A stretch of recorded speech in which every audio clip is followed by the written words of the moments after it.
промена на власти, министри и административни лавиринти ги кочат вработувањата на околу 1100 луѓе ангажирани со договор на дело во здравството.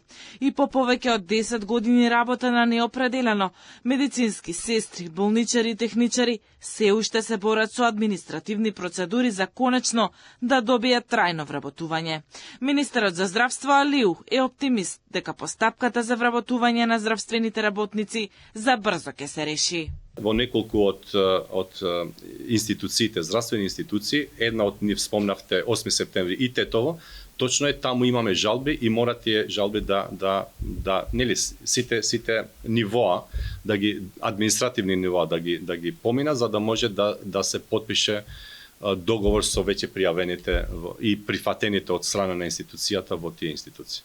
И додека здравствените власти го забрзуваат процесот на нови вработувања во болниците и клиниките, во Струшката болница 42 годишен лекар 4 години земал плата и додатоци на плата, иако немал валидна лекарска лиценца, открива Министерството за внатрешни работи. Против лекарот има и кривична пријава.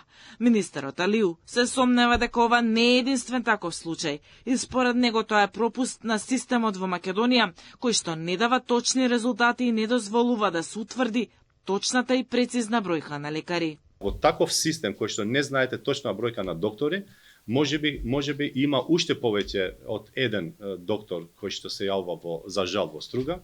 Најверојатно имаме предпоставка е ако еден ви се појавува негде, предпоставката е дека можеби имате и во други градови. И можеби се уште додека збориме ние функционира. За жал, системот не дава точни резултати. Според МВР, повеќе од 5 години, почнувајќи од 2019 година, лекарот не се појавувал на работ. Не ги известил надлежните дека му е прекинат специјалистичкиот стаж, а од 2020 година работел без лиценца од лекарската комора. Со неговото действие, буџетот на болницата бил оштетен за повеќе од 30.000 евра.